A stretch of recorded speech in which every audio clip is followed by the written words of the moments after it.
नमस्कार। आज का टॉपिक है हमारा मूल कर्तव्य।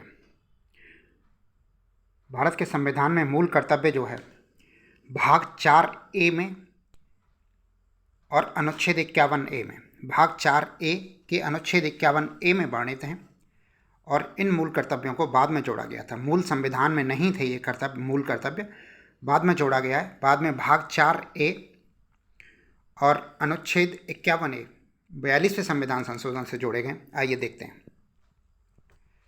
भारतीय संविधान में मूल कर्तव्य जो है यूएसएसआर यानी कि भूतपूर्व सोवियत संघ के संविधान से प्रभावित होकर जोड़े गए हैं।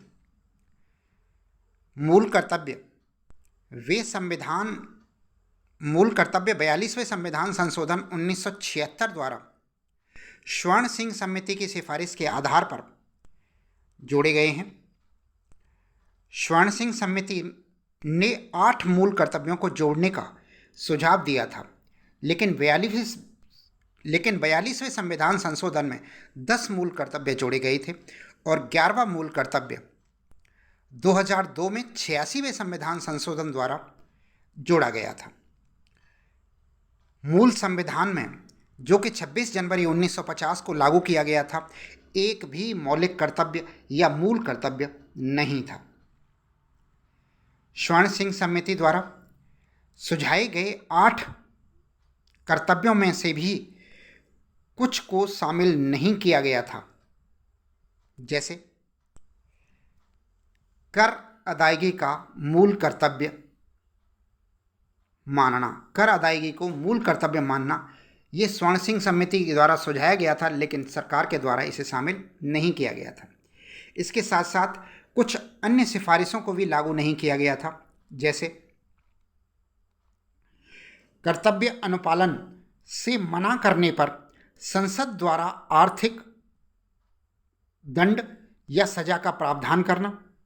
दूसरा, कोई कानून मूल कर्तव्य के अरुचिकर होने के आधार पर अर्थदंड या सजा का प्रावधान नहीं करेगा।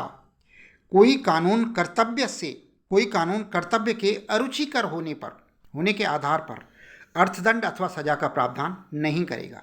ये तथ्य भी जो है सरकार ने स्वर्ण सिंह समिति की सिफारिशों में नहीं माने थे। भारत के प्रत्येक नागरिक का यह कर्तव्य है। अनुच्छेद 51A के अनुसार, यानी कि संविधान के अनुच्छेद 51A के अनुसार भारत के प्रत्येक नागरिक के 11 मौलिक कर्तव्य हैं। वो कौन कौन से हैं, आइए देखते हैं। पहला,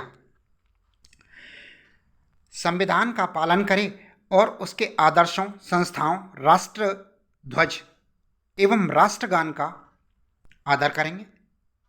दूसरा, स्वतंत्रता के लिए हमारे राष्ट्रीय आंदोलन को प्रेरित करने वाले आदर्शों को हृदय में संजोकर रखेंगे और उनका पालन करेंगे। तीसरा, भारत के प्रभुता, एकता और अखंडता की रक्षा करें और उसे अक्षुण्ण रखेंगे। अगला, देश की रक्षा करेंगे और आह्वान किए जाने पर राष्ट्र सेवा के लिए आगे आएंगे।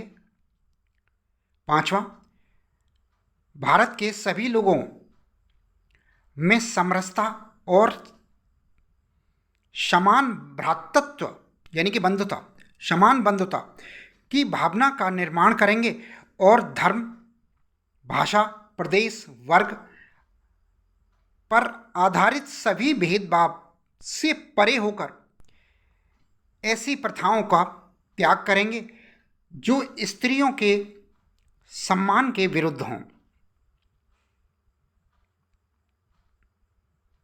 छठवां, अगला कर्तव्य, हमारी सामाजिक संस्कृति की गौरवशाली परंपरा का महत्व समझेंगे और उसका परिरक्षण करेंगे। नेक्स्ट, सातवां, प्राकृतिक पर्यावरण की, जिसके अंतर्गत वन, झील, नदी, वन्यजीव आते हैं, की रक्षा करेंगे और उनका संवर्धन करेंगे तथा प्राणी मात्र के प्रति दयाभाव रखेंगे। अगला, वैज्ञानिक दृष्टिकोण मानवतावाद, ज्ञानार्जन तथा सुधार की भावना का विकास करेंगे। नेक्स्ट, सार्वजनिक संपत्ति को सुरक्षित रखेंगे और हिंसा से दूर रहेंगे। 10वां कर्तव्य, व्यक्तिगत और सामूहिक गतिविधियों के सभी क्षेत्रों में उत्कर्ष की ओर बढ़ने का सतत प्रयास करेंगे, जिससे राष्ट्र निरंतर बढ़ते हुए प्रयत्न और उपलब्धियों की नई ऊंचाइयों को छू ले। और अंतिम और 11वां है, यदि माता पिता या संरक्षक 6 वर्ष से 14 वर्ष तक की आयु वाले अपने बच्चे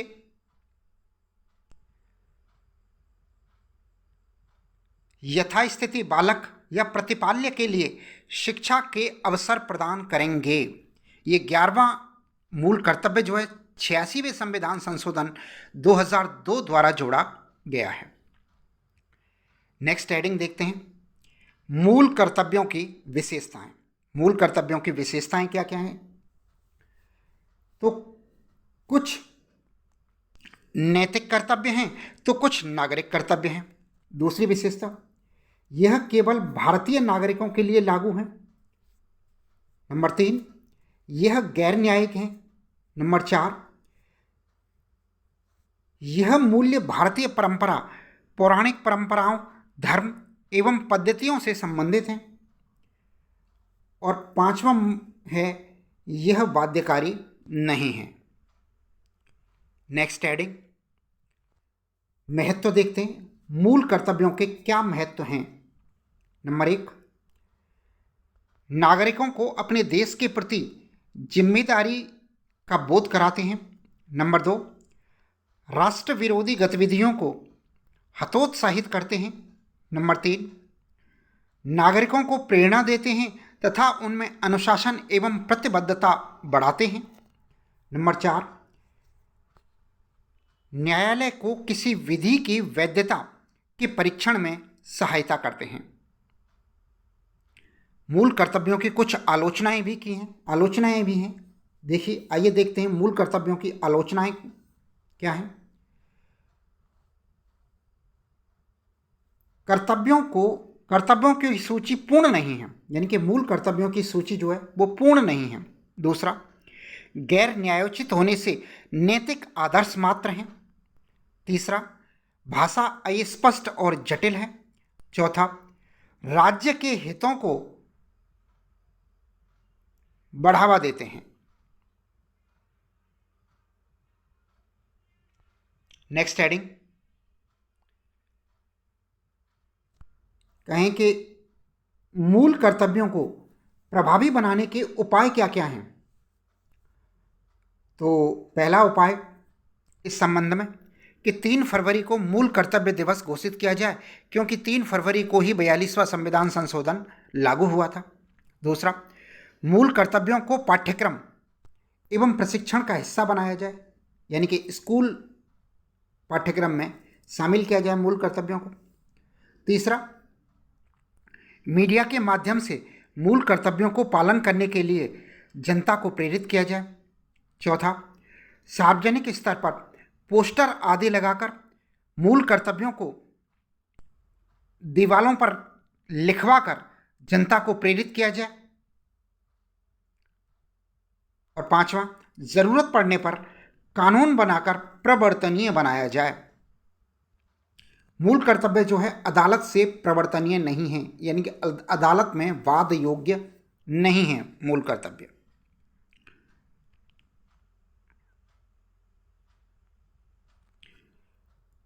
मूल कर्तव्य से संबंधित कुछ स्मरणीय तथ्य जो कि परीक्षा के लिए उपयोगी हैं, आइए देखते हैं। भारतीय संविधान के अनुच्छेद 51A में मूल कर्तव्य शामिल हैं। भारतीय संविधान के भाग 4A में मूल कर्तव्यों को वर्णन मिलता है। भारतीय संविधान में मूल कर्तव्यों को भूतपूर्व सोवियत संघ से लिया गया है। संविधान में मूल कर्तव्यों से संबंधित प्रावधान स्वर्ण सिंह समिति की संस्तुतियों के आधार पर किया गया है। 42वें संविधान संशोधन 1976 द्वारा 3 फरवरी को के आधार पर 10 मूल कर्तव्यों को शामिल किया गया था। 86वें संविधान संशोधन 2002 के माध्यम से 11वां मूल कर्तव्य जोड़ा गया था। संविधान में उल्लिखित मूल कर्तव्य केवल भारत के नागरिकों के लिए हैं। मूल कर्तव्य संविधान के भाग 4A में वर्णित हैं, जबकि मूल अधिकार संविधान के भाग 3 में वर्णित हैं। मूल कर्तव्य अनुच्छेद 51A में वर्णित हैं, जबकि मूल अधिकार अनुच्छेद 12 से 35 तक वर्णित हैं।